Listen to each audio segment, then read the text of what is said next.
আসসালামু আলাইকুম বন্ধুরা, কি অবস্থা সবার? আশা করি সবাই ভালো আছেন। তো বন্ধুরা, আজকে আমি তৈরি করতে চলেছি একটা এলইডি টিভি। শুনতে অবিশ্বাস্য লাগলেও সেটাই। তো দেখতে পাচ্ছেন, এখন আমি আসলাম আমাদের দোকানের দ্বিতীয় রুম, যেখানে এলইডি টিভির কাজগুলো করা হয়। এখানে সমস্ত কিন্তু কাস্টমারের টিভি রাখা আছে। তো এখন আমার জন্য নিজের পার্সোনালি ব্যবহার করব, তাই একটা এলইডি টিভি তৈরি করার প্ল্যান করছি। তো ফার্স্টে এটা তৈরি করার জন্য একটা বডি আমাকে খুঁজে বের করতে হবে। আর এখানে আমাদের দোকানে কিন্তু প্রচুর পরিমাণে টিভি কিনে রাখা আছে। এই বডিগুলোর মধ্যে থেকে একটা বাছাই করব। আর নিচেও দেখতে পাচ্ছেন সব রাখা আছে। তো চলুন একটা বডি খুঁজে বের করা যাক ফার্স্টেই। আর বডি খুঁজতে খুঁজতে বন্ধুরা, দ্রুত চ্যানেলটি সাবস্ক্রাইব করে দিন। তো একটু খোঁজাখুঁজির পরে আমি এই 24 ইঞ্চির বডিটা খুঁজে পেলাম। এটা দিয়েই তৈরি করব ভাবছি। এটা কিন্তু একটা ফ্রেমলেস টিভির বডি, যেটা আপনারা অনেকেই জানেন। ফ্রেমলেস বডিগুলো কিন্তু দেখতে অনেক সুন্দর লাগে। আর এটা কিন্তু একটা নন ব্র্যান্ডেড টিভি। দেখছেন লেখা আছে পিছনে শুধুমাত্র স্মার্ট টিভি। তো এখানে কিন্তু শুধুমাত্র বডিটা আছে, এছাড়া আর কিছুই নেই। বডিতে সমস্ত কিছু কিন্তু নতুন লাগাবো, মানে টিভি তৈরি করা বলতে একবার নতুন টিভি হয়ে যাবে, শুধুমাত্র বডিটা পুরানা। এবং দেখতে পাচ্ছেন এটার ভেতরে কিন্তু বাল্বও সুন্দরভাবে ফিটিং করা আছে। তো এখন যে কাজটা করব, সুন্দরভাবে আগে এটার উপর যে পেপারটা আছে এটা সুন্দরভাবে পরিষ্কার করে নিতে হবে, তারপরে সমস্ত কিছু কাজ করব। তো চলুন দ্রুত কাজগুলো করা যাক।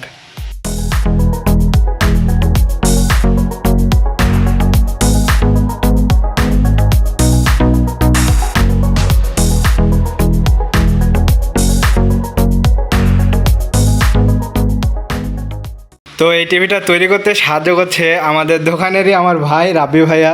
এখন ফ্রেমলেস টিভিতে কিন্তু ফার্স্টেই ধার দিয়ে সুন্দরভাবে টেপ দিতে হবে, এবং টেপ মারার পরে প্যানেলটা ফিট করতে হবে, মানে ডিসপ্লে আর কি।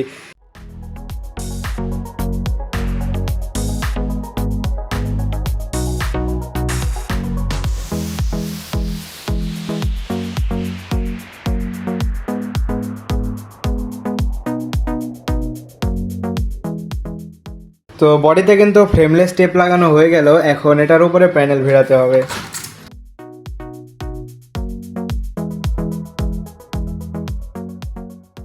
নতুন প্যানেল ভাই, দেখেন আনবক্সিং হচ্ছে।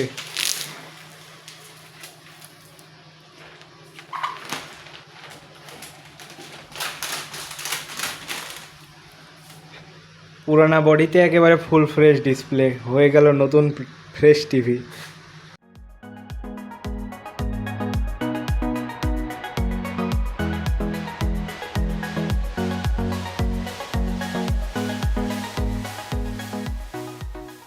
তো এটা হচ্ছে এই টিভির নিচকার অংশ। ভাইরে ভাই, এখানে জিনিস দেখেন, সাউন্ডের জন্য কিন্তু বেস টিউব লাগানো আছে, বেস দিবে আলট্রা লেভেলের। তো টিভি ফিটিং হওয়ার পরে জিনিসটা টেস্টিং করে দেখা যাবে আসলে কেমন বেস দিচ্ছে।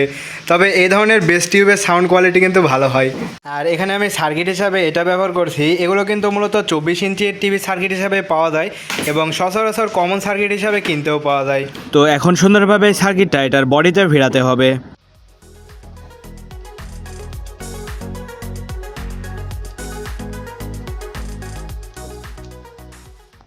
তো সার্কিট লাগানোর পরে বা সমস্ত কানেকশনগুলো চলছে।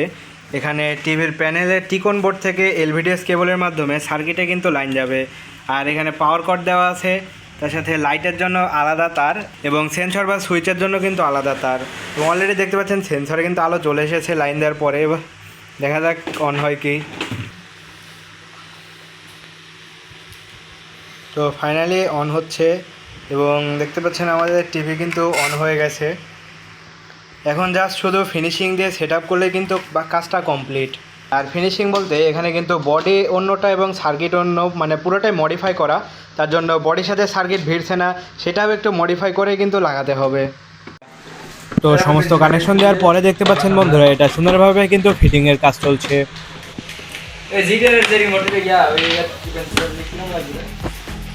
এবং দেখতে পাচ্ছেন বন্ধুরা, এটা কিন্তু ফিটিং করা হয়ে গেছে, এবং ফিটিং করার পরে একটু টেস্টিং চলছে। আর টেস্টিং করার পরে কিন্তু এটার সার্কিটটাকে আবার এটার প্যানেলের সাথে মিলাতে হয় এটার ফ্যাক্টরি সেটিং থেকে। তো সেই কাজটাই কিন্তু এখন হচ্ছে, এবং ফ্যাক্টরি সেটিং থেকে অ্যাডজাস্ট করার পরে কিন্তু টিভিটা আমার পুরোপুরি কমপ্লিট। এবং কমপ্লিট হওয়ার পরে চলুন সুন্দরভাবে বাসায় নিয়ে গিয়ে এটার ফাইনাল টেস্টিংটা করে ফেলি। তো ফাইনালি বন্ধুরা, দেখতে পাচ্ছেন আমার কাঙ্ক্ষিত এলইডি মনিটরটা কিন্তু বাসায় নিয়ে চলে আসলাম। এবার বাসায় আনার পরে সুন্দরভাবে টেস্টিং করে দেখবো যে আসলে এটা কতটা কাজের হয়েছে, এবং এটা তৈরি করে আসলে জিতলাম নাকি ঠকলাম সব কিছুই কিন্তু আজকে টেস্ট করে দেখবো। তো চলুন বন্ধুরা, দ্রুত এটা সেট আপ করে এটা টেস্ট করি, আর আপনাদেরও একটু দেখায় কিভাবে এটা সেট আপ করছি। এই মনিটরটি সেটআপের জন্য ফার্স্টে এটা সুন্দরভাবে পাওয়ার দিয়ে নেব এবং পাওয়ার দেওয়ার পরে রিমোট দিয়ে এটা চালু করব। আর যেহেতু এটা তৈরি মনিটর, তার জন্য এটার সাথে একটা জেনারেল ফ্ল্যাগের মাস্টার রিমোট কাজ করছে। তো এটা দিয়ে এটা চালু করব এবং দেখতে পাচ্ছেন আমাদের টিভিটা কিন্তু চালু হয়ে গেছে।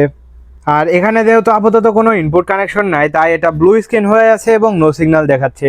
তো এখানে আমি কোনো প্রকার ডিশের লাইন কানেক্ট করব না, এখানে আমি কানেক্ট করব আমার আগে থেকে কিনে রাখা এরকমের একটা TX30 Pro স্মার্ট বক্স। তো এই স্মার্ট বক্সটাও কিন্তু আমি সেরকমভাবে ফায়দা করে কিনেছিলাম, এটার ভিডিও আমার চ্যানেলে দেওয়া আছে, যারা দেখেছেন তারা তো জানেন এটা কিভাবে কিনেছিলাম।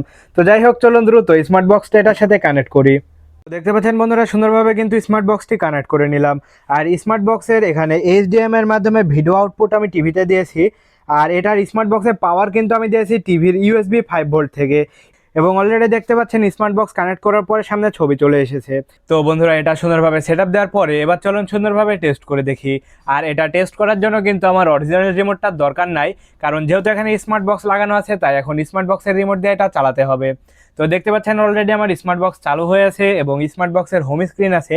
এবার চলুন সুন্দরভাবে এটা ইউটিউব থেকে কিছু একটা প্লে করে দেখে এটার ডিসপ্লে কোয়ালিটি কেমন। তো দেখতে পাচ্ছেন এখানে কিন্তু ইউটিউব চালু হয়ে গেছে। এবার চলুন এখান থেকে একটা বাংলাদেশের 4K ভিডিও চালু করে দেখি এটা ডিসপ্লেতে এই ভিডিওটা কেমন লাগছে। এবং দেখতে পাচ্ছেন বন্ধুরা, আমার ভিডিও কিন্তু চালু হয়ে গেছে। আর ভিডিও চালু হওয়ার পরে ভাই দেখছি এটার কোয়ালিটি ভাই আসলেই মারাত্মক লাগছে, মানে যেটা বাস্তব কথা আর কি। আরও বেশি সুন্দর লাগছে কি জন্য জানেন? এটা ফ্রেমলেস বডি হওয়াতে। কারণ ফ্রেমলেস বডিতে কিন্তু ওপর এবং নিচে চারিদিকে বেজেল এরিয়া খুবই কম, যার কারণে পুরো ডিসপ্লে জুড়ে কিন্তু এটা ছবিটা দেখা যায়। এবং এটাতে যেহেতু এখন আমি 4K ভিডিও প্লে করছি, যদিও এটা 4K প্যানেল না, তারপরেও কিন্তু 4K ভিডিও একেবারে অসাধারণ লাগছে। এবং সবচেয়ে মজার বিষয় হচ্ছে এই প্যানেলের কালার অ্যাকুরেসি কিন্তু একেবারে অ্যাকুরেট, মানে দেখতে পাচ্ছেন প্রত্যেকটা কালারে কিন্তু খুব সুন্দরভাবে ভাইব্রেন্স দেখা যাচ্ছে। তো যাই হোক, এইভাবে মুখে বর্ণনা দিয়ে কিন্তু এটার কোয়ালিটি আপনাদের বোঝানো যাবে না সরাসরি না দেখা পর্যন্ত। তো এখন আসি এটার মূল বিষয়, মানে এই ধরনের হাতে তৈরি মনিটরগুলো আসলে কি কাজের, কি বাস্তবে ব্যবহারযোগ্য কিনা। তো এখন আমার পার্সোনালি মতামত হচ্ছে, বাজারে যে ধরনের আপনার বিভিন্ন ব্র্যান্ডের মনিটরগুলো কিনতে পাওয়া যায়, ওগুলোর চাইতে এই ধরনের মনিটরগুলোই মনে হয় বেশি কাজের। কারণ ওই ধরনের মনিটরগুলোর কিন্তু দাম অনেকটাই বেশি থাকে, তার সাথে ওই ধরনের মনিটর বেশি কোয়ালিটিফুল কিনতে গেলে কিন্তু অনেক টাকা খরচ করতে হয়। আর এই ধরনের যদি হাতে বানানো মনিটর হয়, তাহলে কিন্তু খুব কম টাকাতে ভালো কোয়ালিটির একটা জিনিস পাওয়া যায়।